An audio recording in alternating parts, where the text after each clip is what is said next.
Hello, कैसे हैं सभी? उम्मीद करती हूँ सभी बहुत अच्छे होंगे।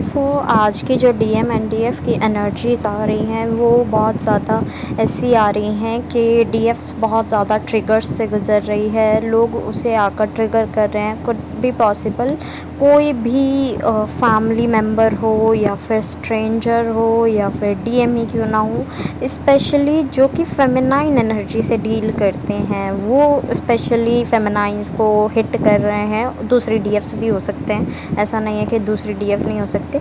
जो कि फेमिनाइन एनर्जी से इस टाइम पर डील कर रहे हैं, वो फेमिनाइंस को ट्रिगर प्रोवाइड कर रहे हैं और इतने बुरे ट्रिगर्स जा रहे हैं कि डेथ बेड तक जाने की कंडीशंस दिख रही हैं डीएफ्स की। सो ट्राई कि आप इतनी एनजाइटी, इतनी ओवर थिंकिंग में ना जाएं कि ऐसा कुछ हो। हॉस्पिटल एंड ऑल की कंडीशंस भी दिख रहे हैं, तो ट्राई कि ऐसा ना किया जाए। इतनी ओवर थिंकिंग तो बिल्कुल मत करना। अपना मतलब अपने आप को हर्ट मत करना किसी भी केस में, ठीक है।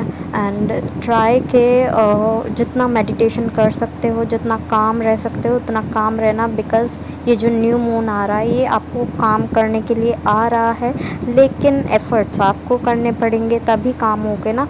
अगर नहीं करते हो अदरवाइज़ तो फिर दूसरी सिचुएशन बनती है। दूसरी सिचुएशन मीन्स उल्टी सिचुएशन कि ये मून आपको ट्रिगर करने आ रहा है। बहुत अच्छे अच्छे ट्रिगर्स मिलने वाले हैं। अब फिर से मून काम भी करेगा और आपको ट्रिगर्स भी देगा, तो ये आपका काइंड ऑफ लेसन देखा जाएगा आपने सीखा कि नहीं। फॉर एग्ज़ाम्पल कोई बात से आप चिढ़ते थे पहले, है ना। एग्ज़ाम्पल के लिए पागल वर्ड ले लेते हैं, ठीक है। पागल कोई कह देता था, आप चिढ़ जाते थे। तो अब आपका टेस्ट लिया जा रहा है कि वापस से कोई आपको पागल कहे, कुछ कहे, तो आप चिढ़ते हो या नहीं चिढ़ते हो। तो वही टेस्ट हो रहा है। अगर आप उस चीज़ पर काबू पा चुके हो, बिकॉज़ ऑल इज़ के आप अपने आप को हील कर लो। इन सब छोटी छोटी बातों से आपको फ़र्क नहीं पड़ना चाहिए, और आपको फ़र्क पड़ता है दैट मीन्स आप हील ही नहीं हुए। तो हीलिंग की ज़रूरत दिख रही है। हीलिंग करते रहो, मेडिटेशन कर रहे हो मेडिटेशन करते रहो, ग्राउंडिंग करते रहो, वाटर इनटेक अच्छा रखो अपना, ठीक है। आज जो ये पिक्चर ये मैंने ब्लैक एंड वाइट क्यों ली है? Black and white is DM को पुरानी यादें वापस से रिवाइन हो रही हैं। सारा ऐसे दिख रहा है कि ओल्ड मेमोरीज़ कैसी थी, कितने प्यार से हम रहते थे, कितने प्यार से सब चीज़ें चल रही थी। एक गलती की वजह से, एक अना की वजह से, एक ईगो की वजह से ये सारी चीज़ें तोड़ दी गई, और वो भी उन्होंने ही तोड़ी, ऐसा तो नहीं है किसी और ने तोड़ी, उन्होंने ही तोड़ी। तो अब ही इज़ थिंकिंग, मतलब जेंडर बायस ना होकर डीएम इज़ थिंकिंग के चीज़ों को सॉल्व किया जाए, ठीक किया जाए। तो खूब ज़ोर की जो मिसिंग एनर्जी होती है ना, वो मिसिंग एनर्जी आ रही है, और वो आपको भी फील हो रही होगी। आप भी मिस कर रहे होंगे थोड़ा बहुत, आपको भी वो एनर्जी आ रही होगी। आपने अपने आप को काम में बिज़ी रखा होगा, लेकिन काम करने के बावजूद आपको ऐसा हो रहा होगा कि अब तो बात हो जाए, बट वो फिर से बात नहीं हो रही है बिकॉज़ ऑफ कार्मिक्स। वो बिकॉज़ वो कार्मिक हीलिंग करनी पूरी ज़रूरी है ना, डीएम को भी और डीएफ को भी। ऐसा नहीं है कि सिर्फ ये डीएम का काम है या डीएफ का काम है, दोनों को हीलिंग करनी बहुत ज़्यादा ज़रूरी है। सो ट्राई करो, दोनों हीलिंग करते रहो। आप तो कर ही रहे हो। डीएम अगर कांटेक्ट में हैं उन्हें भी छोटी मोटी हीलिंग मेडिटेशन वगैरह बताओ, उनसे भी कुछ ना कुछ करवाओ। और जो आप नहीं करवा रहे हो, कोई कांटेक्ट नहीं है, उन्हें खुद से जो भी वो कर रहे हैं करने दो।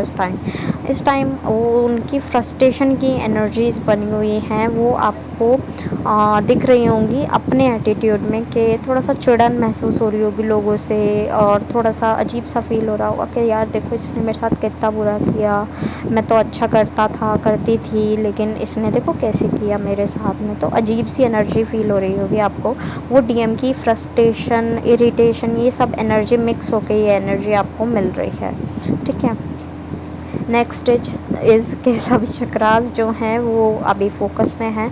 सो ट्राई करो सभी चक्रास को आप हील करते रहो, ओपन करने की कोशिश करो।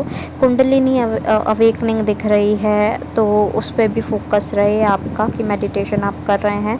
कुंडलिनी अवेकन होती है तो आपकी इंट्यूशन हाई हो जाएगी बहुत ज़्यादा, और आपको इंट्यूशन वैसे भी हाई दिख रही है, ठीक है। जल्दी ही मतलब बहुत सारी चीज़ें आते हुए दिख रही हैं इंट्यूशन से, ठीक है। हाँ, चक्रास की बात कर रहे थे हम। सो आपको सिम्टम्स दिख रहे होंगे, जैसे आपको यूरिन में यूरिन करते वक्त जलन फ़ील होना, और बहुत ऐसा फ़ील होना कि आपकी बॉडी बहुत गर्म हो रखी है। आपने कितना भी ठंडा पानी पी लिया, कितना भी ठंडा कुछ लगा लिया, लेकिन फिर भी आपकी बॉडी गर्म हो जाती है। और आपको वीकनेस थोड़ी सी फील दिख रही है, वीकनेस फील हो रही होगी, फीवरिश सा फील हो रहा होगा। आपके आसपास कोई ऐसा होगा या जिससे बात कर रहे होंगे उसे फीवरिश फील हो रहा होगा, उसे मौसम बरसात उसके बुखार आया होगा, और वो भी थर्मामीटर में ना आना स्पेशली, तो ऐसा बुखार दिख रहा है। आपको आइज़ में इशू होना, स्पेशली राइट आई में, और मतलब राइट साइड ज़्यादा दिख रहा है जो भी इश्यूज़ है। और एक कंफर्मेशन भी आया था एक कमेंट में, तो इस वजह से राइट साइड ज़्यादा दिख रहा है। ऐसा नहीं है लेफ़्ट नहीं है, लेफ़्ट भी है बट राइट में ज़्यादा है। और आपका मतलब बॉडी में खुजली होना, इचिंग होना, कॉन्स्टिपेशन की फीलिंग आना, इंडाइजेशन की फीलिंग आना, ब्लोटिंग की फीलिंग आना, पीरियड्स का डिले या अर्ली हो जाना, आपका रोने का मन करना, थोड़ा रुआवना फील करना, बोला ना जाना, आपको ऐसा लगना कोई अपना नहीं है, कोई समझता नहीं है, ड्रीम्स अजीब अजीब से आना, किसी मंदिर का ड्रीम आना, किसी जादू कोई मिरेकल हो रहा हो ऐसा कुछ ड्रीम आना, किसी से सपने में ही प्यार हो जाना, ऐसा कुछ दिख रहा होगा। ठीक है, तो अगर ऐसे आपको ड्रीम्स आ रहे हैं तो ये नॉर्मल है, ये चक्रास की एनर्जी है, तो ट्राई करें आप इन्हें बैलेंस करें। ठीक है, ओवर आप पर ना होने दें, आप इनको काबू में रखें। एट लास्ट जितने भी सॉन्ग्स मुझे चैनल हुए हैं I will mention in the description box, आप अपने मैसेजेस वहाँ से भी ले लीजिएगा।